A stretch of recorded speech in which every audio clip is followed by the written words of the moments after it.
Hello, I'm Gabe Dadant, one of the Dadant family's 6th generation members in the beekeeping industry. The video you're about to see will recap our company's 150 years of achievements, milestones, and obstacles overcome. Just like all of our ancestors, this generation continues looking to the future. Our mission is and always has been to bring you the highest quality merchandise available, and we will continue to search for innovative ways to accomplish these goals. Here at our home office in Hamilton, Illinois, and in all our locations, we merge the best of yesterday's ideas and methods with modern manufacturing techniques and processes. Our warehouses stock and supply customers all over the country with the finest product designed and manufactured by our dedicated employees. Dallas City, Illinois concentrates on our stainless steel product line with new and exciting innovations always on the horizon. Just recently, our engineers have developed an uncapping extracting unit, all while keeping our exacting standards on our traditional line of products. Cahokia, Missouri brings our line of religious and other candles made of either 100% beeswax or paraffin to the marketplace. Again, with the state-of-the-art manufacturing methods partnered with the beauty and personalized attention of our artisans.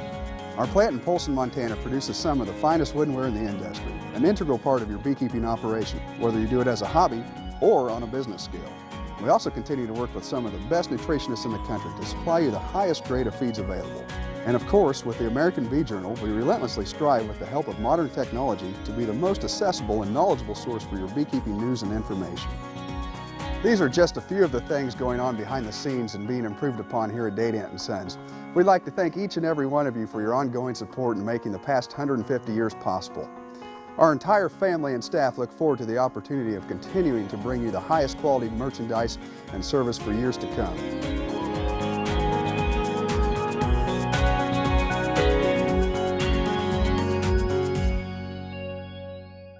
In 1817, Charles Dadant, the second son of 7 children, was born in a small village in eastern France.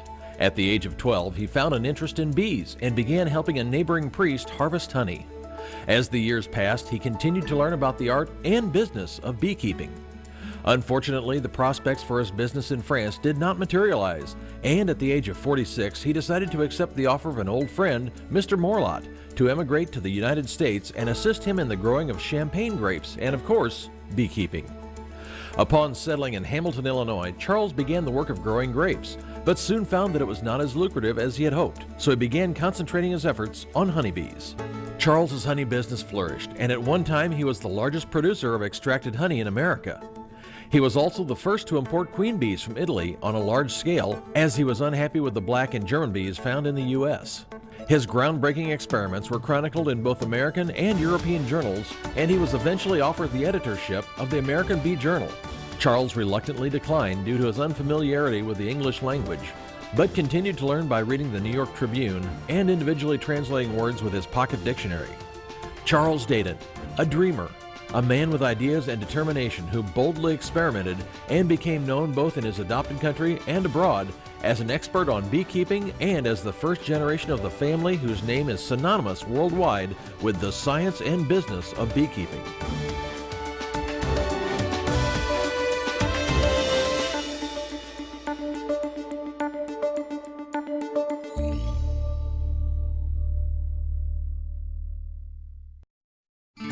At the age of 12, Camille Pierre Dadant, or CP as he was known, was brought to America by his father, Charles, and learned as the business began growing. While the family did a small amount of farming, their true passion were bees. In 1871, CP took over the daily operations of the family business after his father suffered a severe asthma attack.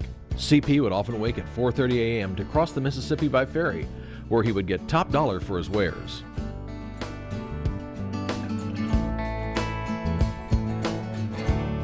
In 1875, with the business growing, CP was able to take a wife, Marie Marinelli. They continually improved upon manufacturing methods and financed the development of the weed sheeting machine, a device still in use today. In 1875, Reverend L.L. Langstroth, commonly known as the father of American beekeeping, entrusted them with the revision of The Hive and Honeybee. 4 revisions appeared under their names between 1889 and 1899, and it was later translated into French, Italian, Russian, Spanish, and Polish. After years of diligent work, CP retired in 1904 and became a community leader in Hamilton, Illinois, where he helped establish banks, the library, and was instrumental in the building of the dam between Hamilton and Keokuk.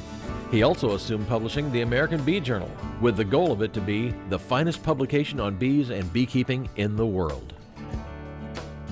In 1938, Camille Pierre Dadant passed away, leaving a legacy to be carried on by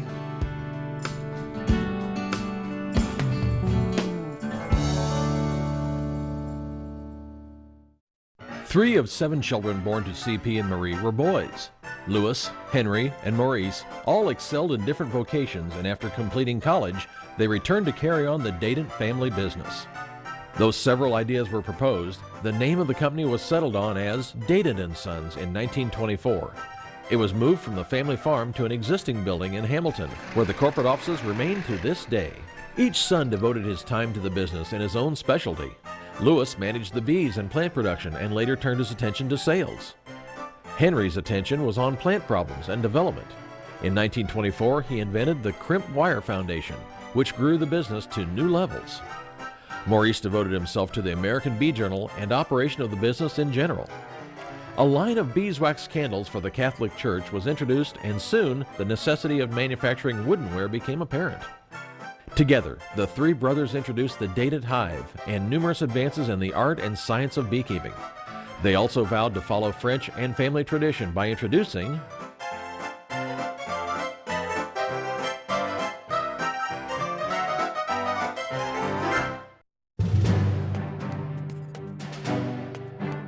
Henry's son-in-law, Roy Grout, along with Louis's son James and Maurice's sons Robert and Charles, all took over the day-to-day operation of Dadant Sons. This era saw an emergence of the firm as a modernized and complex business with a diversified body of interests.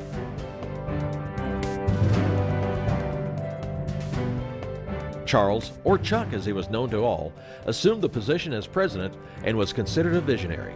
He was known as a man who spoke softly, but was also listened to carefully.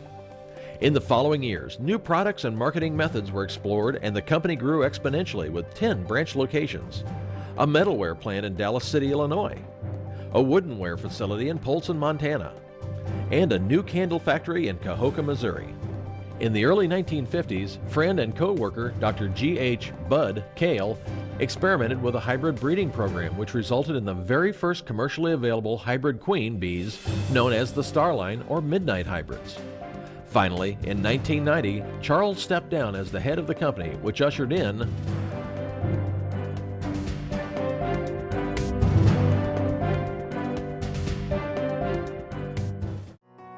Today, nephew Tom Ross, along with Tim and Nick Dadant and Marta Men, comprise the 5th generation of family members to lead the company forward.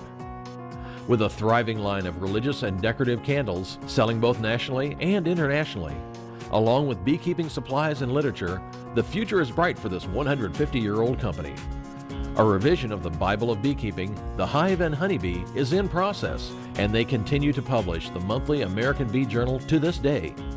Innovative manufacturing concepts, along with a true love of the art and science of beekeeping, has made this company what it is today.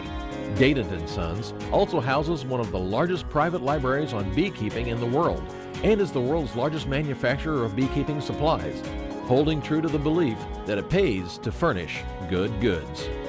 The 6th generation now begins taking its place in the company as Gabe Dadant and Luke Men continue the Dadant family tradition of quality, service, craftsmanship, and stewardship of a company started 150 years ago. Dadant Sons, rich in history and bright with the promise of tomorrow and beyond.